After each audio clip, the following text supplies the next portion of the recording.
अस्सलाम वालेकुम।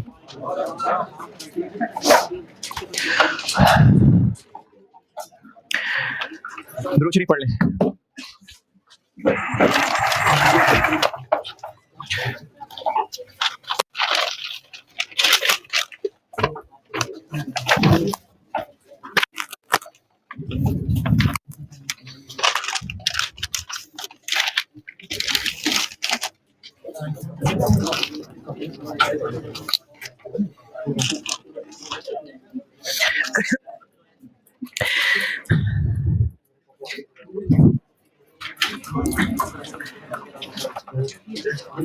Activity based costing के क्वेश्चंस कहे थे, किए भी हैं कि मैच ही देखते रहे हैं?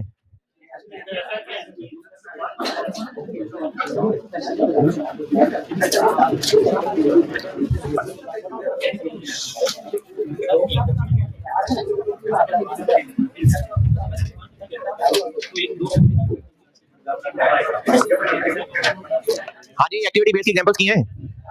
एग्जांपल वन में पूछी हुई थी। अच्छा, बिजनेस करता यह है कि प्रोडक्ट्स को पेंट करके देता है। 3 कस्टमर्स हैं, उन तीनों के 3 अलग अलग प्रोडक्ट्स हैं, G101, 102, 103। एक्टिविटी बेस्ड कॉस्टिंग की 3 आईकैप की बुक की एग्जांपल्स थी, वो मैंने आपको सॉल्व करके भी फाइल दी थी। वो 3 सवाल करने को कहा था। तो 101, 102, 103 3 प्रोडक्ट्स हैं और ये बिजनेस इनको पेंट करके देता है। तो इस बिजनेस का डायरेक्ट मटेरियल क्या होगा? पेंट। डायरेक्ट लेबर क्या होगा? वो वर्कर जो पेंट कर रहा होता है, और उसके अलावा बाकी सब ओवरहेड्स। तो पेंट कितना लगता है, लेबर कितनी लगती है और ओवरहेड्स कितने लगते हैं, ये सब मिला के रिक्वायर्ड है per unit cost of each product. तो ईच प्रोडक्ट पे पेंट कितना लगेगा बताया हुआ है दूसरे टेबल में, आखिरी लाइन। लेबर कॉस्ट कितनी लगेगी, एक बंदे की पर आवर वेज बता दी, और उसका टाइम कितना लगेगा ये भी बता दिया। तो उस टाइम से मल्टीप्लाई किया है। 45 से मल्टीप्लाई क्यों नहीं किया, 45/60 से क्यों किया है? क्योंकि 45 मिनट्स हैं और 86 पर आवर है। तो 45 मिनट्स को आवर बनाने के लिए 45/60। पेंट जिन्होंने भी किया है, पेंट कॉस्ट और अटेंडेंट की वेजेस में कोई मसला? किसी को कोई मसला नहीं किया यार सवाल? किसने किया? सच्ची सच्ची? चलें ठीक है, माशाल्लाह। बाकियों को मौत ही पड़ती होगी तो नहीं करते होंगे, वरना तो दिल के बुरे नहीं है।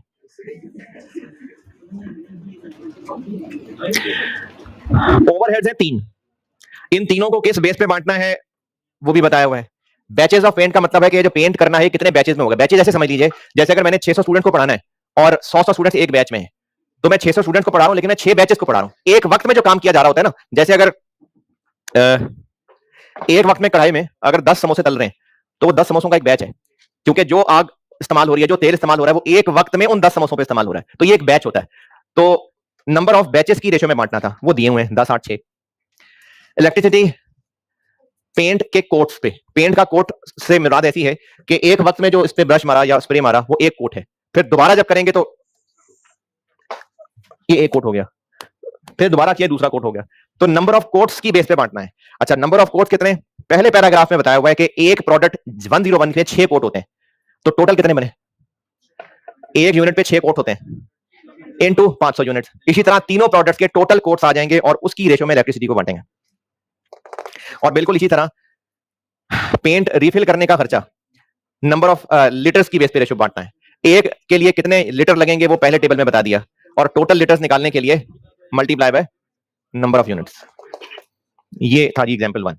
आपने इसमें जो और पूछने पूछे, एग्जांपल 1 किसी ने की हो और उसको कोई और मसला है तो बताएं। कोई मसला नहीं।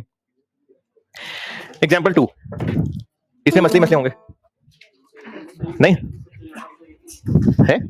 कोई मसला नहीं एग्जांपल 2 में? नहीं किया सवाल।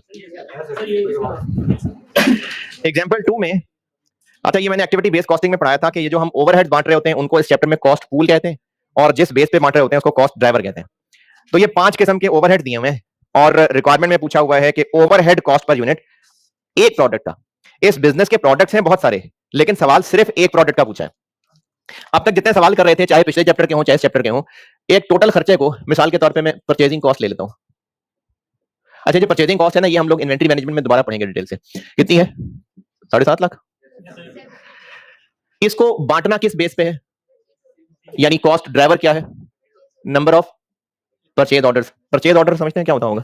परचेज ऑर्डर, जब कस्टमर कहता है ना सप्लायर को कि मुझे इतनी चीजें चाहिए, तो ये वो ऑर्डर दे रहा है, ये परचेज ऑर्डर है। तो साल में जितनी दफा, महीने में, साल में, महीने में, महीने में नहीं, साल में, साल में जितनी दफा ऑर्डर दिया होगा, ये वो नंबर ऑफ परचेज ऑर्डर्स दिए हुए हैं। कोई बात नहीं, वो तो R1 का मंथ ऑफ जुलाई दिया हुआ है ना, बाकी जो ऊपर डाटा है वो R1 का नहीं है। ये जो ऊपर टेबल में डाटा है ये R1 का डाटा नहीं है, हो सकता है R1 का हो, लेकिन ये पूरे साल का डाटा है। हमें नीचे जो दिया हुआ वो एक महीने का डाटा दिया हुआ है। ये जो बिजनेस है ना, ये R1 की तरह के और बहुत सारे प्रोडक्ट्स बनाता है। ये जो टेबल में डाटा दिया हुआ है, आप इसको ये भी कह सकते हैं कि R1 का पूरे साल का डाटा है, और ये भी कह सकते हैं कि पूरे साल का बहुत सारी चीजों का डाटा है। वैसे उसने लिखा हुआ है R1, लेकिन अगर ना भी लिखा होता तो पूरे साल का डाटा दिया हुआ है। जबकि रिक्वायर्ड क्या है, जो जुलाई के महीने में इंफॉर्मेशन दी हुई है, जुलाई के महीने की इंफॉर्मेशन दी हुई है, तो इसकी हमें बेस पे R1 के एक यूनिट की ओवरहेड कॉस्ट निकालनी। अच्छा, अगर आप ये जो ऊपर टेबल दिया हुआ है ना, आप इसको जो मैं समझाना चाह रहा हूं, अगर उसके लिए आप ये भी कह देना कि ये सब प्रोडक्ट्स का पूरे साल का डाटा है, तो भी वो बात समझ आ जाएगी जो बताना चाह रहा हूं। पहला टेबल आप समझ लीजिए पूरे साल का बस सारे प्रोडक्ट्स का डाटा है। हम लोग अगर इसको सब प्रोडक्ट्स में बांटते तो R1 और बहुत सारे प्रोडक्ट्स होते हैं ना, बेशक एक महीने का डाटा दिया हुआ, लेकिन मैं कह रहा हूं फर्ज करते हैं ऊपर वाला टेबल सारे प्रोडक्ट्स का पूरे साल का, तो हम इस 7.5 लाख को इन सब में कैसे बांटते हैं? लिखा हुआ है कि किस रेशो में बांटना है, परचेज ऑर्डर की रेशो में। तो इन सब में कैसे बांटते हैं 7.5 लाख को? 7.5 लाख को डिवाइड करते इन सब के परचेज ऑर्डर के टोटल से और मल्टीप्लाई करते हर एक से अलग अलग। तो टोटल परचेज ऑर्डर दिए हुए नीचे 2.5 लाख नहीं 15,000। इसके लिए क्या करूं? इनटू 25। तो इसी तरह से हर खर्चे के साथ ऐसे ही करना है, क्योंकि हमने सिर्फ ये कैलकुलेट करना है, अपोर्शनमेंट की है, टोटल से डिवाइड, लेकिन R1 के जो पर यूनिट दिए हुए, पर यूनिट नहीं सॉरी, इस एक महीने के दिए हुए उनसे मल्टीप्लाई, ताकि R1 का उस एक महीने का डाटा निकले। देखें, इनको आपने प्रोडक्ट्स मानना है, प्रोडक्ट्स मान लें, चाहे आप ये कह लें कि ये R111, ये जुलाई, ये अगस्त, ये सितंबर, ये पूरे साल के R1 की है। हम इसमें से अगर इसकी बात करें तो इसको इन सब में बांटेंगे ना, तो कैसे बांटेंगे? टोटल खर्चा डिवाइडेड बाय पूरे साल के परचेज ऑर्डर्स इनटू इस महीने के परचेज ऑर्डर। यही किया हुआ है हर खर्चे के साथ, हर खर्चे के साथ इसी तरीके से ही बांटा हुआ है। सेटिंग कॉस्ट को बांटना है बैचेस प्रोड्यूस्ड, यानी नंबर ऑफ बैचेस। अभी मैं पहले बात कर रहा था कि अगर मैं 600 स्टूडेंट्स को पढ़ा रहा हूं और एक बैच में 100 स्टूडेंट्स हैं, तो कितने बैचेस? 6 बैचेस। तो दूसरे टेबल में लिखा हुआ है कि पूरे महीने में R1 के 15,000 यूनिट्स बने और एक बैच में 100 यूनिट्स होते हैं, तो नंबर ऑफ बैचेस कितने हैं? 15,000 डिवाइड बाय 100। तो सेटिंग कॉस्ट को नंबर ऑफ बैचेस की रेशियो में बांटना है। अच्छा, हो सकता है किसी मासूम बच्चे को लगे कि नंबर ऑफ बैचेस कहां लिखा है? बैचेस प्रोड्यूस की रेशियो में बांटना है, मतलब कितने बैचेस प्रोड्यूस हुए, तो number of batches. Number of batches कैसे निकाले? या नंबर ऑफ बैचेस ऐसे निकाले कि जुलाई के महीने में टोटल यूनिट्स R1 के कितने बनाए, आउटपुट मतलब जो यूनिट प्रोड्यूस किए, दूसरे टेबल में कितने यूनिट्स बनाए? 15,000। इसी से अगली लाइन में लिखा हुआ है कि एक बैच में कितने यूनिट्स बनते हैं? 100। तो टोटल कितने बैचेस बने होंगे? डिवाइड कर देंगे तो वो आ जाएंगे नंबर ऑफ बैचेस। उस तरह से फिर R1 में बांटेंगे, यानी 11,20,000 divided by 28,000 into 150। Material handling cost को बांटना है मटेरियल एक्विजिशन। मटेरियल एक्विजिशन से क्या मुराद होगी ये भी समझ जाए। मटेरियल एक्विजिशन कहते हैं कि जो मटेरियल प्रोडक्शन प्रोसेस को चाहिए होता है वो कहां रखा होता होगा? अब तो खत्म कर दिया मैंने ओवरहेड। स्टोर में। तो स्टोर से सामान लाना है तो वो तो कोई भी चोरी करके ले जाएगा, तो रिकॉर्ड रखने के लिए जो स्टोर मैनेजर होगा वो कहेगा कि जिसने सामान लेके जाना है वो पहले कागज पे लिख के दे कौन कितना सामान लेके जा रहा है। उसका एक स्टैंडर्ड फॉर्म भी होता होगा, बिजनेस फॉर्म बनाते होंगे, उसको स्टोर एक्विजिशन कहते हैं, मटेरियल एक्विजिशन कहते हैं। तो ये रिकॉर्ड रखा होता है कि स्टोर से जो भी जाएगा ना, ये इतना सामान दे दें भाई, इस्तेमाल करना है, तो स्टोर वाला कहेगा लिख के दो, तो वो जो लिख के दिया जाएगा स्टोर वाले को कि उसकी बेस पे वो सामान देगा, उसको मटेरियल एक्विजिशन कहते हैं। तो मटेरियल हैंडलिंग कॉस्ट क्या होगी? मटेरियल हैंडलिंग कॉस्ट जाग रहे हैं? मटेरियल हैंडलिंग कॉस्ट क्या होगी? मटेरियल को उठा के स्टोर से प्रोसेस में लेके जाना, तो कितनी दफा लेके गए होंगे उस रेशो में बांटा है, तो इसलिए मटेरियल रिक्विजिशन। यार मैं कितने लोगों से बात कर रहा हूं, कुछ सुन समझ रहे हैं? एग्जांपल 2 बता रहा हूं मैं। इंस्पेक्शन कॉस्ट, इंस्पेक्शंस जितनी भी हुई होंगी, तो इंस्पेक्शन कितनी हुई पर बैच? एक। कितने बैचेस बने उतनी दफा इंस्पेक्शन हुई होगी, तो वो 150 बैचेस थे। तो इस तरह इन सब खर्चों को R1 में, इस R1 की चीजों की रेशो में बांटा। ये एग्जांपल 2 है। अच्छा, इसको ना एक और पॉइंट ऑफ व्यू से भी कह देता हूं, जो लोग जाग रहे हैं। पहले टेबल में 7.5 लाख रुपए, पहले टेबल की बात कर रहा हूं, किस चीज का खर्चा है? Purchasing cost. और 15,000 क्या है? पूरे साल में नंबर ऑफ परचेज ऑर्डर्स। पर परचेज ऑर्डर निकालना हो तो 750,000 डिवाइडेड बाय, तो ये कितना आया? 50, 7.5 लाख डिवाइडेड बाय 15,000। ये 50 रुपए क्या चीज है? Purchasing cost per order.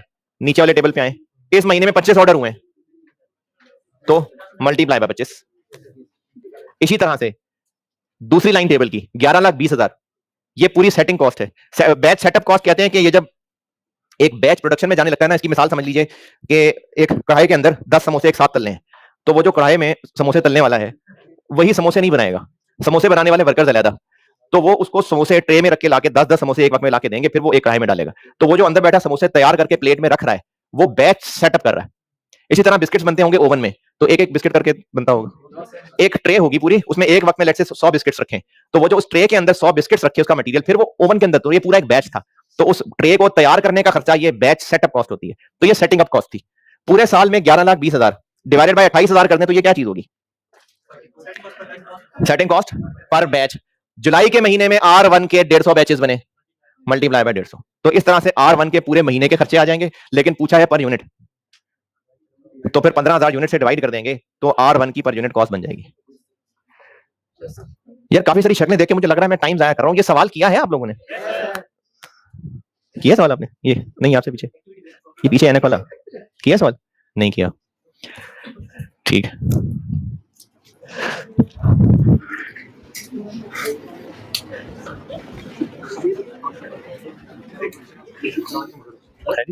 समझ आ गई? आपने किया सवाल? ये सवाल किए तीनों? पहले 2 किए आपने? है नहीं हुए? ट्राई करने में क्या मुराद है? कोशिश की थी। चले, जिन्होंने भी जितनी भी कोशिश की थी एग्जांपल 1 एग्जांपल 2 में बताइए मजीद जो पूछना है जी।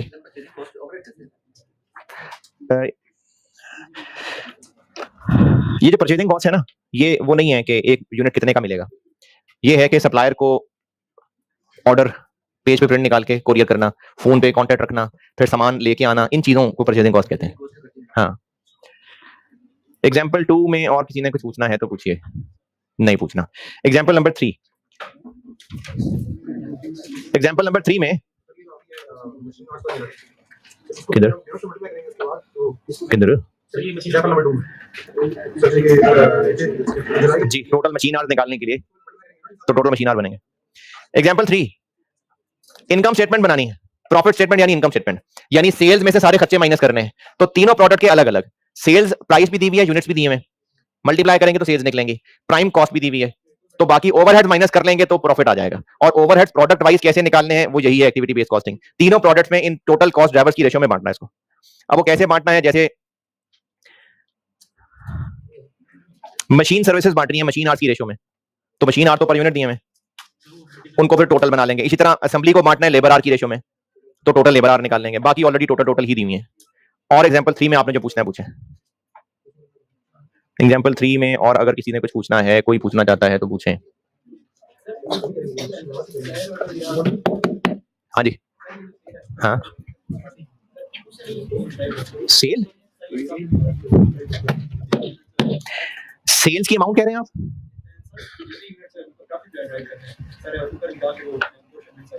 अपोर्शनमेंट किसकी कर रहे हैं हम, एक्टिविटी बेस्ड कॉस्टिंग में या ओवरहेड वाले चैप्टर में? नहीं, हम क्या चीज अपोर्शन कर रहे हैं, क्या अपोर्शन कर रहे हैं हर प्रोडक्ट में? खाना बांट रहे हैं, कपड़े बांट रहे हैं, क्या कर रहे हैं, कौन सी कॉस्ट? ओवरहेड्स बांट रहे हैं, ओवरहेड्स। ओवरहेड वाले चैप्टर में और एक्टिविटी बेस्ड वाले चैप्टर में फर्क मेनली ये है कि वहां पर हम लोग सारे खर्चे पीडीज में बांटते थे और फिर हर पीडी का टोटल करने के बाद प्रोडक्ट एबी में बांटते थे, जबकि इस एक्टिविटी बेस्ड कॉस्टिंग में सारे ओवरहेड्स एक एक करके सब प्रोडक्ट एबीसीडी में बांट रहे हैं। ये दोनों अप्रोचेस का फर्क है, लेकिन ये दोनों अप्रोचेस बात क्या कर रही हैं, ओवरहेड्स बांटने की। तो इस सवाल में आपसे पूरी इनकम निकालने को कहा था, प्रॉफिट, तो सेल्स तो नहीं कोई बांटने की चीज, वो तो हर प्रोडक्ट के यूनिट्स दिए हुए हैं, सेल प्राइस दी हुई है।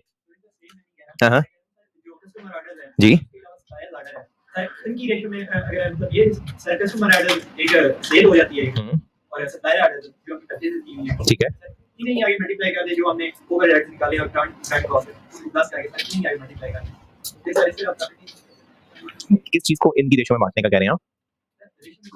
हाँ बोलो बोलो। कस्टमर ऑर्डर है 4800, 4500, 6700।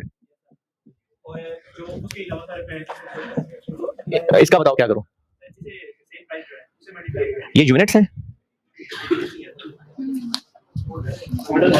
नंबर ऑफ ऑर्डर्स हैं। यूनिट्स तो वो हैं जो ऊपर बताए हुए हैं पहले ही टेबल के अंदर, 30,000 यूनिट्स, 20,000 यूनिट्स, 10,000 यूनिट्स। ये नंबर ऑफ ऑर्डर्स यूनिट्स हैं। ये नंबर ऑफ ऑर्डर्स क्या है? ऑर्डर है, मतलब कस्टमर ने कहा जी मुझे इतने यूनिट्स चाहिए, तो एक ऑर्डर आ गया। कस्टमर जितनी दफा चीजें हमसे खरीदने आया वो कस्टमर ऑर्डर है। कितनी दफा कस्टमर ने हमें ऑर्डर दिए? एक कस्टमर आके 10 खमीरी मांग रहा है, एक कस्टमर आके 25 खमीरी मांग रहा है, तो ये 2 ऑर्डर्स थे। तो ये नंबर ऑफ यूनिट्स नहीं है, ये नंबर ऑफ ऑर्डर्स हैं। एग्जांपल 1 2 3 में और कोई सवाल? को पूछता ही नहीं यार कुछ।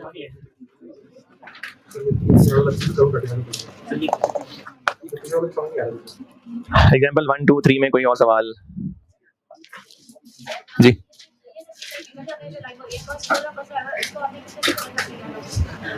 मैंने एक्टिविटी बेस्ड कॉस्टिंग का जब लेक्चर लिखवाया था वो है नोटेड चीजें, वही बात रिपीट की है। मैंने उस वक्त भी बताया था कि जो हम चैप्टर ओवरहेड्स में जिन आइटम्स को बांट रहे होते थे उनको इस चैप्टर में कॉस्ट पूल कहेंगे, और वो जो टेबल में हम जिस बेसिस पे बांट रहे होते थे उसको कॉस्ट ड्राइवर कहते हैं। एग्जांपल 1 2 3 में और कोई सवाल? आपने किया सवाल? वो व्हाइट शर्ट है, पहले तो किया सच्ची सच्ची। एग्जांपल 1 2 3 में और कोई सवाल? सर जो एग्जांपल 2 सीरीज में प्रोडक्ट तो मल्टीपल थे, और सर सिर्फ बांटा एक हुई है, और सर किस तरह हो सकता है कस्टमर में कि एक ही प्रोडक्ट की कोई करनी हो और प्रोडक्ट्स मल्टीपल हो सकता है। Example 1 2 3, example 1 2 3, example 1 2 3। पिछली क्लास में मैंने डबल एंट्रीज बताई थी और एक खुद से बना के मिसाल उससे बताई थी। ग्रुप बोनस का एक सवाल होमवर्क कराइए, ग्रुप बोनस का एक सवाल होमवर्क कराइए। कल फिर मैं डिसीजन मेकिंग का एक सवाल करा के ना बस चैप्टर क्लोज कर दूंगा। आप कराइए। पहले बता रहा हूं, ये जो मैंने पीडीएफ फाइल दी हुई है इसमें से क्वेश्चन 4 जी लेबर वाले में से क्वेश्चन 4 जो कि है ऑटम 2005 अटेम्प्ट का। हाँ जी लेबर का एक सवाल होमवर्क बता रहा हूं। पहले बता रहा हूं अपनी पीडीएफ फाइल में से क्वेश्चन नंबर 4 एबीसी वाला, ऑटम 2005 अटेम्प्ट है ये। फिर जिनके पास पैक की बुक है उसमें से देखना चाहते हैं तो उसमें ये प्रैक्टिस क्वेश्चन 3 है, शायद पेज 99 पे देखें, पेज 99। हाँ जी पैक की बुक में पेज 99 प्रैक्टिस क्वेश्चन 3।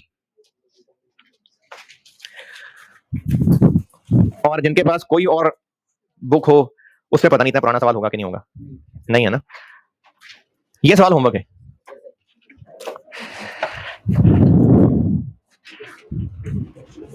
अच्छा सिर्फ एक सवाल होमवर्क दिल को अजीब अजीब सा लग रहा है, कुछ कमी लग रही है जिंदगी में।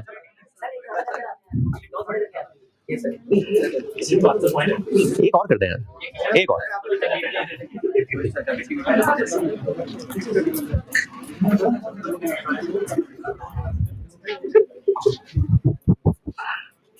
कर दे।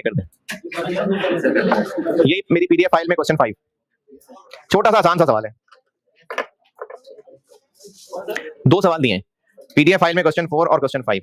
ये जो क्वेश्चन 5 है पैक की बुक में होगा, लेकिन ना वो तोड़ के किया हुआ एग्जांपल बना के तो वहां से चले रहने दें। ये इन्हीं पीडीएफ फाइल में से क्वेश्चन नंबर 5, दोनों पार्ट भी दोनों 4 और 5 के दोनों पार्ट्स। ये जो पार्ट ए है ऐसा एक सवाल पहले भी आप लोग कर चुके हैं, बिल्कुल वही है, बस नाम बदले हुए हैं। एलएमएन वर्कर्स का सवाल किया था। अगर किसी का ना दिल करे सवाल करने का तो कोई बात नहीं, अगली अटेम्प्ट में सही। क्वेश्चन नंबर 4 और क्वेश्चन नंबर 5। अभी एक सवाल करा रहा हूं जर्नल एंट्रीज का ही, और एक पॉइंट इसमें एक एक्स्ट्रा बात टेस्ट हुई है, उसके अलावा बाकी होना चाहिए आपसे। मैं कराता हूं, चले बहरहाल बोर्ड पे बताता हूं लोकेशन सवाल की। जो आपको पीडीएफ फाइल दी हुई है उसी में अगर देखना चाहें तो उनमें क्वेश्चन 6 है, पकैर कह रहे हैं, चलें इसको पकैर। और जिनके पास पैक की बुक है उसमें ये क्लास वर्क 3 होगा शायद, और जिनके पास वैसे कोई पास्ट पेपर्स की बुक है उसमें ऑटम 2010 का क्वेश्चन 7।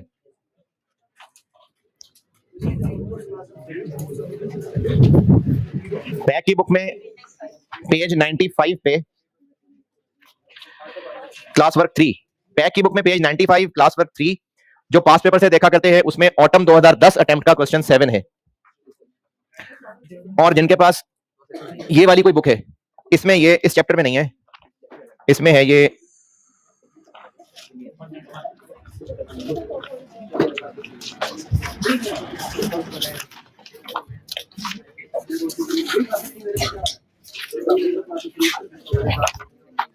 सेवेंटी फाइव पे।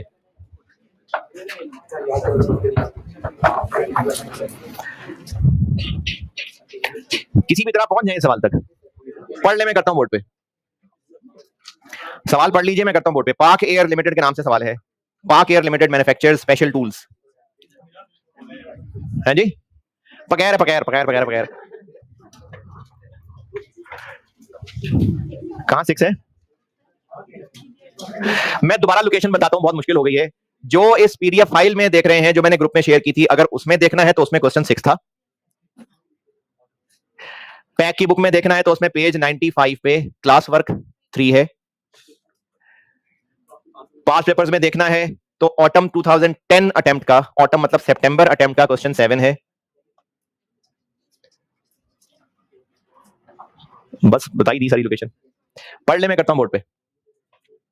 एक पॉइंट इसमें एक्स्ट्रा है, वो सीफैप का कॉन्सेप्ट है, वो नहीं होना चाहिए था, लेकिन मैं इसलिए बता रहा हूं क्योंकि रीसेंट अटेम्प्ट्स में भी पुराने पुराने सवाल अमेंड करके आ जाते होते हैं, तो इसलिए इसको छोड़ना नहीं चाहिए।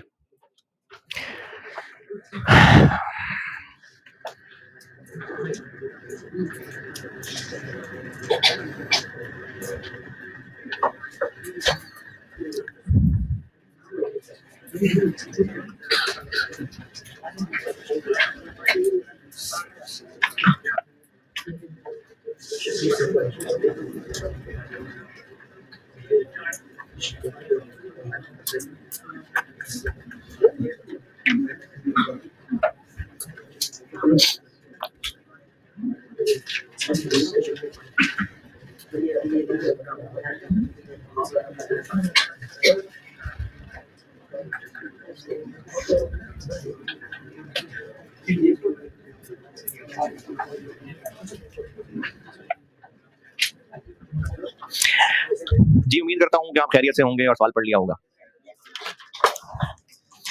अप्रैल के महीने का डाटा दिया हुआ है और उस सारे डाटा की एंट्रीज करनी है। डिसबर्समेंट्स का मतलब होता है पेमेंट्स करना। ये जो रिक्वायरमेंट में लिखा है ना डिसबर्समेंट्स, इसका मतलब पेमेंट्स करना है। तो अप्रैल के मंथ की सारी ट्रांजैक्शंस हैं और उनकी करनी है एंट्रीज। कैसे पता? लेबर का सवाल है, सारी चीजें वही उसी के अंदर में एंट्रीज करनी है। अच्छा, कल जो मैंने एंट्री कराते हुए 5 लाख बताया था, वो मैंने आपको टोटल खुद बता दिया था। अदरवाइज वो कैलकुलेट किया जा सकता है, जिसमें basic wages, over time, bonus, यानी ये वो ग्रैंड टोटल है जो टोटल लेबर कॉस्ट होती है, उसकी फिर आगे एंट्रीज की थी। तो इसमें आपको वो कैलकुलेट करनी पड़ेंगी। और ये 4 डिपार्टमेंट्स बताए हुए, इनकी क्या सिग्निफिकेंस है? ये 4 डिपार्टमेंट्स की क्या, जो मैंने फाइल दी हुई है उसमें मैंने खुद लिखा हुआ ब्रैकेट के अंदर, वरना असल में नहीं लिखा हुआ। जो मैंने फाइल दी थी मैंने चारों डिपार्टमेंट्स के साथ खुद लिखा हुआ ब्रैकेट में, प्रोडक्शन और सर्विस, वरना असल सवाल में नहीं लिखा हुआ था।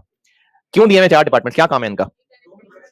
क्योंकि हमने जब शॉपर खोल के डेबिट करना होता है तो वर्क इन प्रोसेस डेबिट और एफओएच कंट्रोल डेबिट, वो जो पेरोल चार्ज करने की एंट्री बताई थी, पहले तो वेजेस कंट्रोल डेबिट ना, फिर उसके बाद उससे निकाल के दोनों अलग अलग डेबिट। तो वो जो दोनों अलग अलग डेबिट हैं वो हमें पता तो चले कि डायरेक्ट लेबर है कि इनडायरेक्ट लेबर है। तो जो पीडीज हैं उनकी लेबर कॉस्ट डायरेक्ट लेबर, और जो एसडीज हैं, तो इसलिए ये चारों डिपार्टमेंट्स बताए हुए हैं। और सवाल में तो नहीं बताया था असल में कि पीडी कौन सा है, लेकिन नामों से अंदाजा लगा लेते हैं। मशीनिंग पीडी है, असेंबलिंग पीडी है, टूल्स रूम ये एसडी है, और वेयर हाउस ये भी एसडी है। तो 2 पीडीज हैं, 2 एसडीज हैं। तो एंट्रीज होंगी बाद में, पहले हम इनकी टोटल सैलरीज तो कैलकुलेट कर लें। तो एंट्रीज की जगह छोड़ के वर्किंग 1, ये मैं कर रहा हूं ऑटम 10। मैं चारों डिपार्टमेंट्स की ना टोटल सैलरीज वेजेस कैलकुलेट कर रहा हूं। मशीनिंग है, असेंबली है, टूल रूम है और वेयर हाउस है। और टोटल इसलिए क्योंकि एंट्री तो टोटल अमाउंट से करनी है, और रुपीज, मिलियन, थाउजेंड्स। ये मैं वर्किंग किस बात की कर रहा हूं, क्या कर रहे हैं हम? जो टोटल वेजेस कंट्रोल डेबिट करना है वो टोटल सैलरीज वेजेस की अमाउंट से करना है। तो वो सैलरीज वेजेस की टोटल एक बार अमाउंट निकाल लें, उसके बाद वो डेबिट होगा। क्या क्या गिवन है? हाँ जी, ग्रॉस सैलरीज गिवन है कितनी? 1400, 25, 75, 1500। ये क्या कर रहे हैं, क्या हो रहा है इधर? ये क्या, किस बात की वर्किंग कर रहा हूं मैं?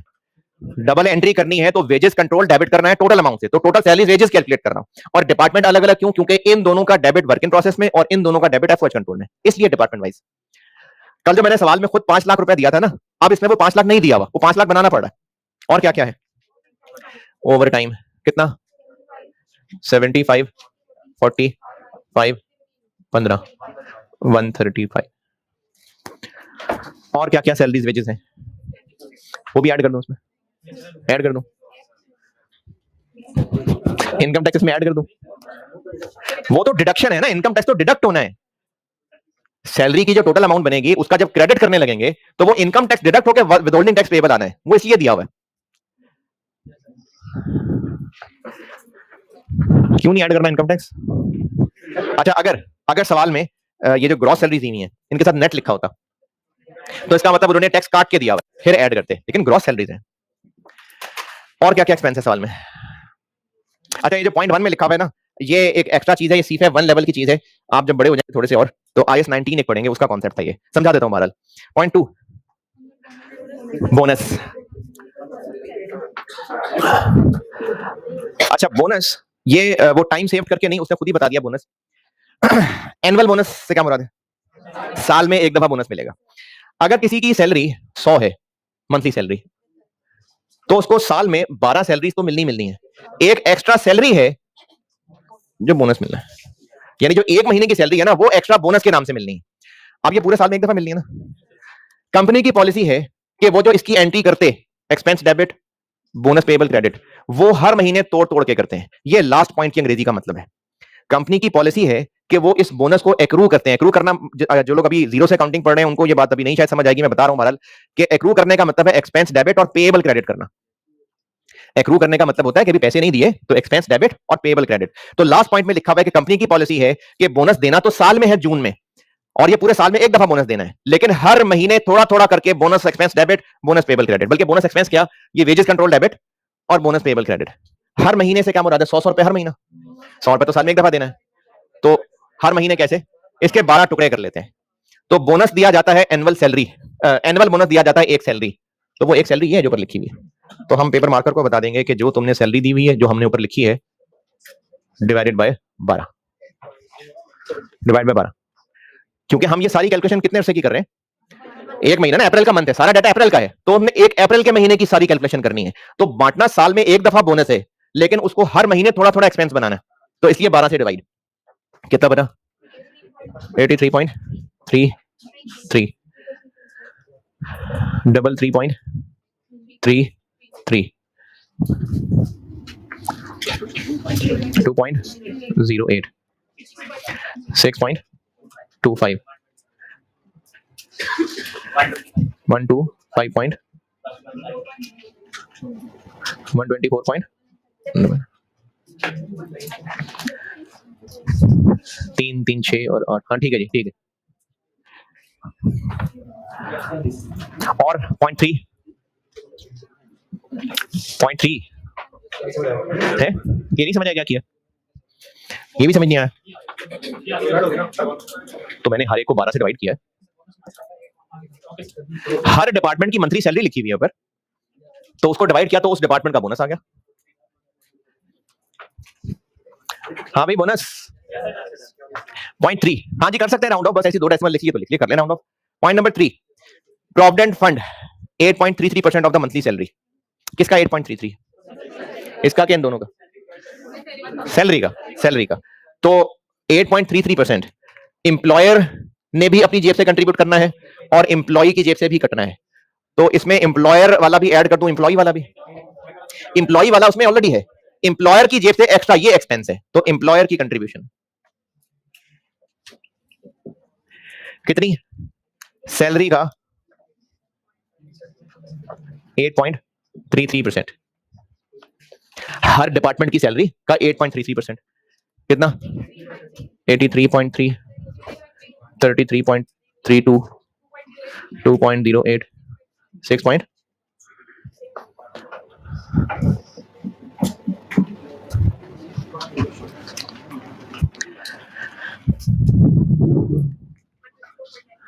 यार कुछ जाग भी रहे हैं, क्या कर रहा हूं मैं यहाँ, क्या हो रहा है इधर?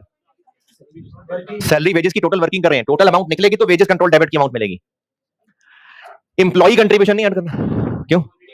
वो इसकी सैलरी में से कटता है, एम्प्लॉई की सैलरी में से एम्प्लॉई की कंट्रीब्यूशन कटती है, वो तो इसमें ऑलरेडी है, पेमेंट करते हुए इसमें से कटेगा, ये एक एक्स्ट्रा एक्सपेंस है ना। 0.4 ये समझाता हूं मैं। 0.5 एडवांस दिया, एडवांस पे करने वाली एंट्री, और एडवांस एडजस्ट किया, ये वो पेरोल रिकॉर्ड करने वाली एंट्री। और 0.6 ठीक। 0.1 समझाता हूं, 0.1 समझाता हूं जी। उससे पहले ये बाकी 4 लाइनें देख लें, इनमें से किसी में कोई तकलीफ है तो बताएं। नींद आने के अलावा और कोई मसला?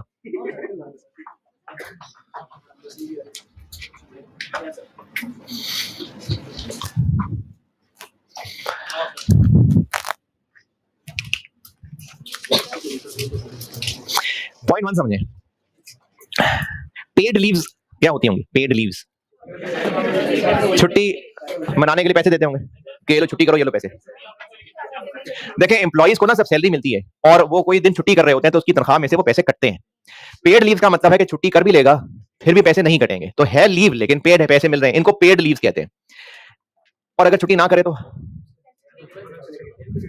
हाँ जी, तो इसकी खैर आगे लंबी डिटेल है, लेकिन आपने चूंकि टैक्स में ये कॉन्सेप्ट पढ़ा होता है इसलिए शायद कॉस्ट में इन्होंने पूछ लिया, अदरवाइज IAS 19 का कॉन्सेप्ट है शॉर्ट टर्म बेनिफिट्स का, वो आप IAS 19 पढ़ेंगे C5 में तो पता चलेगा। इस हद तक टेस्ट इसलिए हो गया होगा शायद कि टैक्स में लोगों ने पढ़ा होता है। लीव इनकैशमेंट पढ़ी है कहीं? क्या होती है लीव इनकैशमेंट?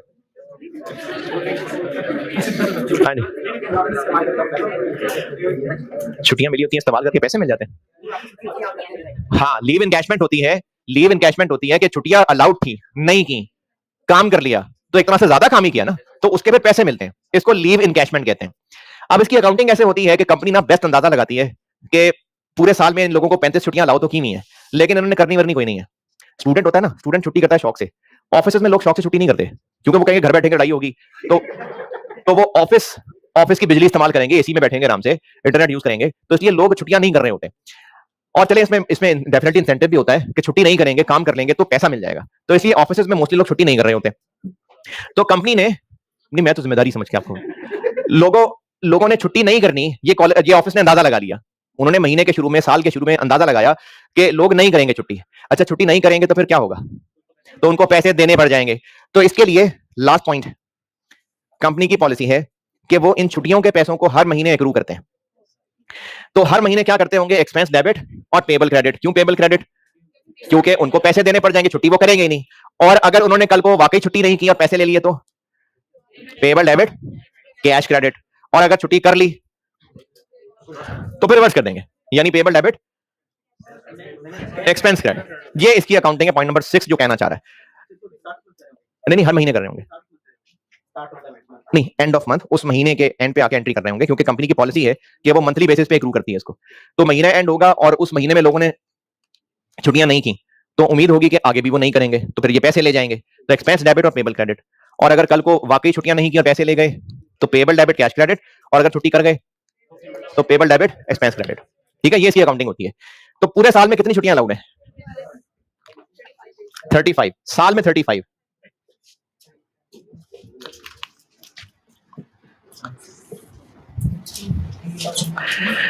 इसका आंसर क्या बना? Per day. ये ऊपर जो सैलरीज है कितने अरसे की है? एक महीने की, नहीं एक महीने की है ना, अप्रैल का डाटा सारा, तो डिवाइडेड बाय 30 तो एक दिन, ये क्या हुआ, टोटल 35 दिन। एक महीने की सैलरी डिवाइडेड बाय 30, एक दिन की सैलरी इनटू 35, तो इन 35 दिन के टोटल पैसे हैं जो उसको पैसे देने पड़ जाएंगे, क्योंकि छुट्टी तो करेगा नहीं। लेकिन ये तो साल में एक दफा की बात है, हमने हर महीने इसके टुकड़े करके रिकॉर्ड करने हैं, तो डिवाइडेड बाय 12 जी, this into this divide by this divide by 12.222। 38 point है 0.43 7.83 ये हो गए सारे एक्सपेंसेस ऐड। अब इसको ऐड करेंगे तो ये वो चीज बनेगी जो मैंने कल 5,50,000 बनाया था।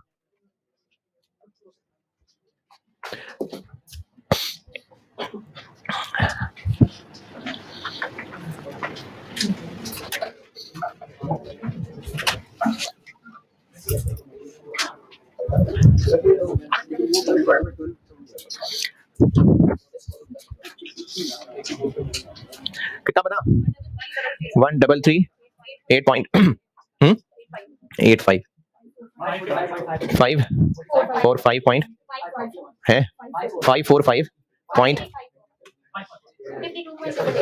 52 पॉइंट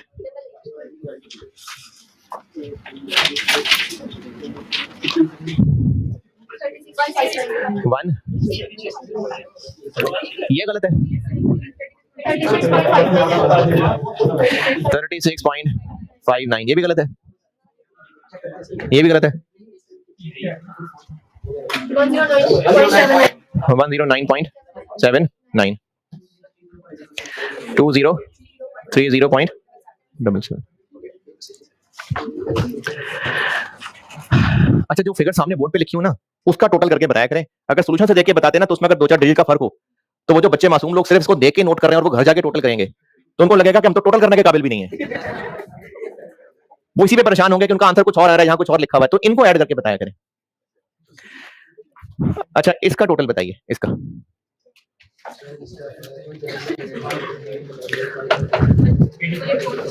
डबल 84.39 इनका बताए 146.38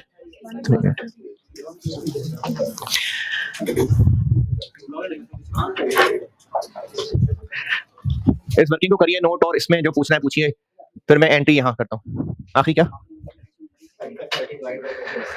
1 महीने की सैलरी डिवाइडेड बाय 30 एक दिन की सैलरी इनटू 35 35 दिन की सैलरी। तो पूरे साल में उन लोगों को 35 दिन की छुट्टियां अलाउ की हैं। हमारा अंदाजा है कि वो नहीं करेंगे छुट्टियां तो उनको पैसे देने पड़ जाएंगे, तो इतने टोटल पैसे उनको साल में देने पड़ेंगे बोनस की तरह। तो हम उसको फिर पर मंथ कर रहे हैं। क्या एक्रू का मतलब है कि एक्सपेंस हो गया, अभी पैसे नहीं दिए तो एक्सपेंस डेबिट और पेबल क्रेडिट।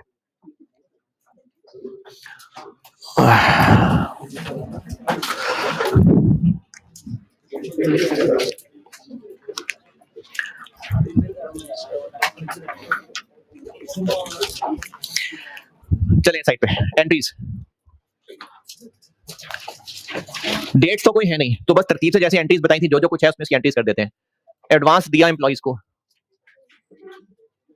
कितना जी, advance to employees debit, advance to employees debit और क्रेडिट कैश। जबरदस्त शाबाश, हाँ जी कैश कमाल हो गया। कितना 17।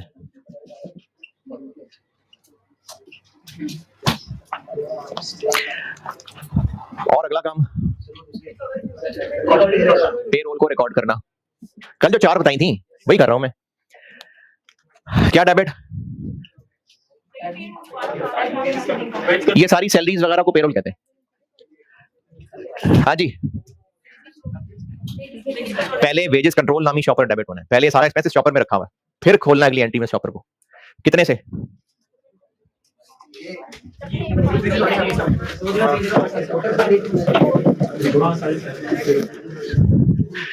2030 पॉइंट। अभी तो टोटल सारा इसमें डेबिट करेंगे, फिर अगली एंट्री में इसको तोड़ के वेजेस कंट्रोल वो वर्क इन प्रोसेस और एफओएस में जाना है। पिछली क्लास में मैंने आपको 4 एंट्रीज लिखवाई थी, तो उनमें से मैंने दूसरी की है जिसमें सारे salaries wages total expense wages control में डेबिट। क्रेडिट कहां कहां क्या क्या, जितना टैक्स गवर्नमेंट को देना है WHD पेएबल, कितना देना है गवर्नमेंट को, सवाल के पहले टेबल में दिया हुआ है, ऐड करके। और क्या कटना है इसमें से, वो जो प्रोविडेंट फंड को जाना है पेएबल टू प्रोविडेंट फंड, कितना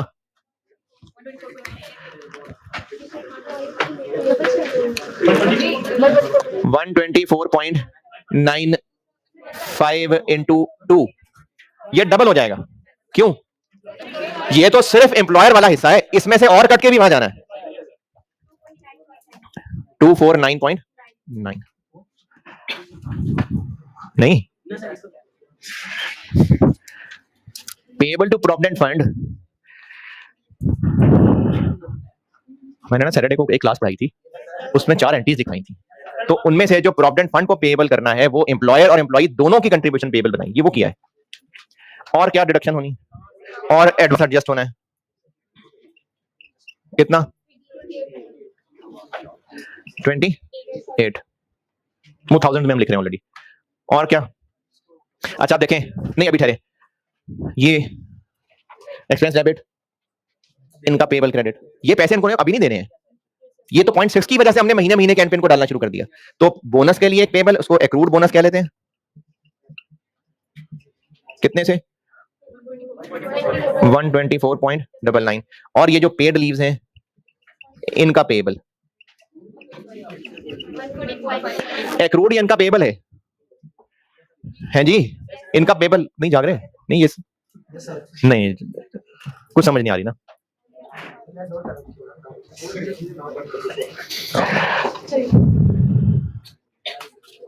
ये क्या किया क्रेडिट, वो जो मैंने भी बोनस और पेड लीव वाली बात समझाई थी, ये उनका पेएबल बनाया है। हम मंथली उसको पेएबल बना रहे हैं, वो पेएबल किया है। ये कितना 145.83, बाकी अब एम्प्लॉइज को दे देंगे, पेएबल टू एम्प्लॉइज। इसका बैलेंस कर ले, 1442.05, ये हो गया पेरोल रिकॉर्ड।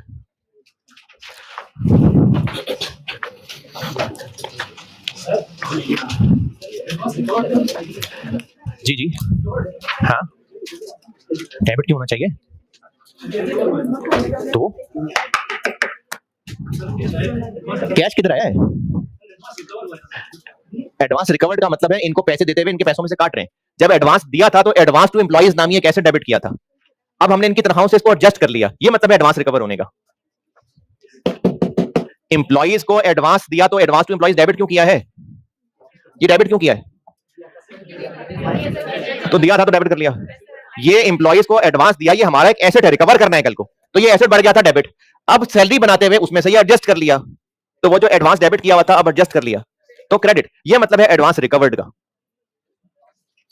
एम्प्लॉइज को एडवांस दिया था, उसकी रिकवरी का मतलब है कि उनकी तनख्वाह में से कट गया। अच्छा चलिए, अगर वो एक बच्चे को कंफ्यूजन हो रही है, बाकी लोग भी सुने, एडवांस रिकवर्ड का तो मतलब नहीं कि कैश मिला है, चलो ठीक है ले लेते हैं, कैश मिला है, क्या एंट्री करें, cash debit, advance to employees credit, तो एडवांस टू एम्प्लॉइज तो क्रेडिट ही होगा ना, क्योंकि वो रिसीवेबल बनाया था, वो पैसे मिल गए तो कम हो गया। तीसरा काम, ये जो इधर शॉपर में वेजेस कंट्रोल रखा है, इसको खोल देंगे और इसमें से जो डायरेक्ट लोगों का टोटल बनता है वो वर्क इन प्रोसेस इन्वेंट्री, और जो इनडायरेक्ट लोगों का बनता है एफओएच कंट्रोल, और वो है जिसको यहां तोड़ा था 188.4.39 और एफओएच में 146.38, और ये shopper credit.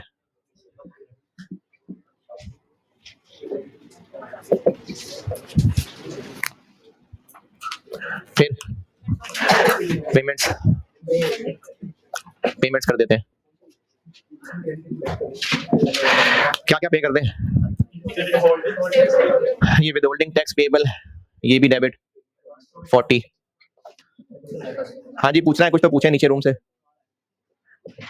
Payable to provident fund. जी बेटा पूछना है कुछ नीचे वाले रूम से किसी ने, और क्या पेएबल, ये अभी पे कर दें, नहीं ये तो जून में जाके पे करेंगे, ये एम्प्लॉइज को पे कर देते हैं। पूछो ना यार, क्या वैसी लाइटिंग काउंट करके खेल रहे हो, पूछें।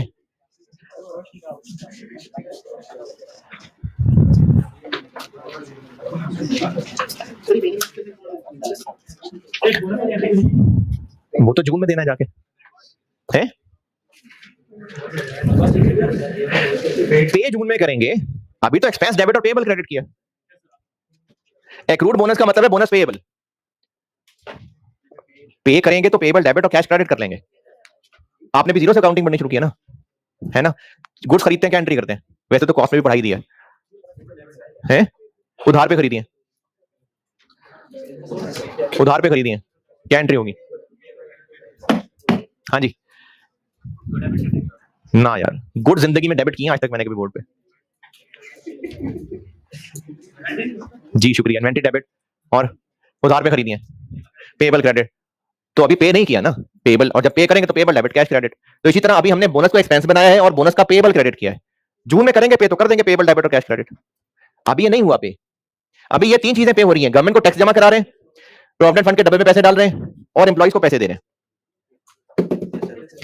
और क्रेडिट कमाल हो गया, शाबाश। कैसे कर लेते हैं यार ये कैश क्रेडिट, जबरदस्त। 1731.5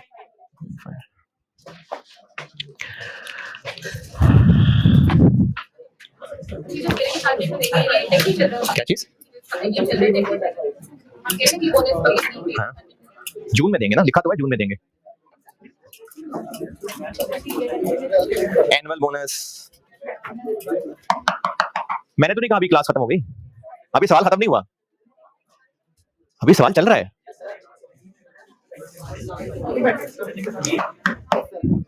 पिक्चर भी बाकी मेरे दोस्त, अभी चल रहा है काम। ये 4 एंट्रीज हुई हैं अभी। पॉइंट नंबर 4 में क्या लिखा है? पॉइंट नंबर 4 लीव्स अवेल की हैं। अच्छा, ये जो लीव्स अवेल की है इसमें दो मतलब हो सकते हैं। वैसे जो आईकैप के सॉल्यूशन में किया हुआ है मैं इससे इख्तलाफ कर रहा हूं, मुझे ज्यादा मतलब दूसरा लगा है जो बताने लगा। क्या मतलब लीव्स अवेल की हैं? छुट्टी कर ली है कि पैसे ले लिए आके? लीव्स अवेल कर ली, छुट्टी कर ली है। आईकैप के सॉल्यूशन में इसको पेमेंट लिया हुआ है कि जैसे उन्होंने लीव इनकैशमेंट करवा ली, तो ये मुझे नहीं मुनासिब लग रहा। छुट्टी अवेल कर ली मतलब छुट्टी कर ली, तो जब छुट्टी कर ली तो क्या एंट्री करें फिर? एम्प्लॉइज ने जब छुट्टी कर ली, एम्प्लॉइज ने, स्टूडेंट्स नहीं, एम्प्लॉइज ने, तो वो जो एक्सपेंस और पेबल बनाया था वो रिवर्स कर देंगे। तो छुट्टियां अवेल कर ली, लीव्स अवेल्ड, क्या डेबिट? ये जो इधर पेबल बनाया था तो इनका एक्रूड पेड लीव्स डेबिट कितनी बताई हुई है? 85। और क्रेडिट क्या करना है? Cash credit. लीव्स अवेल्ड का अगर किसी ने ये मतलब लेना है कि कैश दे दिया तो कैश क्रेडिट, और ज्यादा बेहतर मतलब यही लग रहा है कि उन्होंने छुट्टियां कर ली तो ये पेबल डेबिट और एक्सपेंस क्रेडिट। कौन सा एक्सपेंस क्रेडिट बताएं किधर क्या? हाँ जी, अरे वो तो पेबल बनाया हुआ ना भाई, एक्सपेंस कौन सा? वेजेस कंट्रोल तो शॉपर खोल के खत्म कर दिया। अरे वो तो लायबिलिटी है ना, एक्रूड पेड लीव्स, वो डेबिट कर दिया। अब एक्सपेंस क्रेडिट करना है। कौन सा एक्सपेंस? किधर है लीव एक्सपेंस रिकॉर्ड किया हुआ? कहां है? कहां लिखा लीव एक्सपेंस? ये अभी किया ना, बताएं कहां किया है?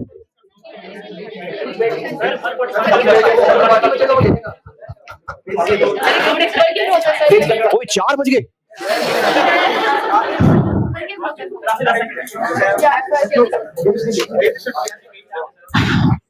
जब इसको एक्सपेंस रिकॉर्ड किया है तो क्या एंट्री की है?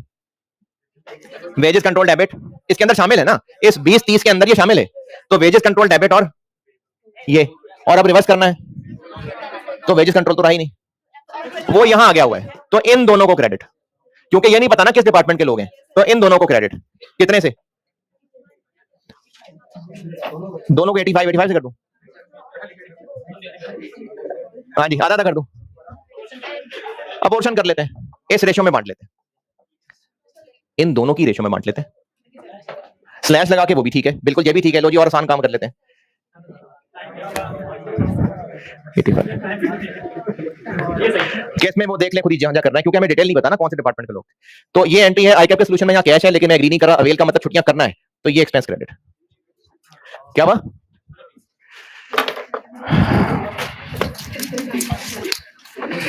चले ठीक है, अल्लाह हाफिज।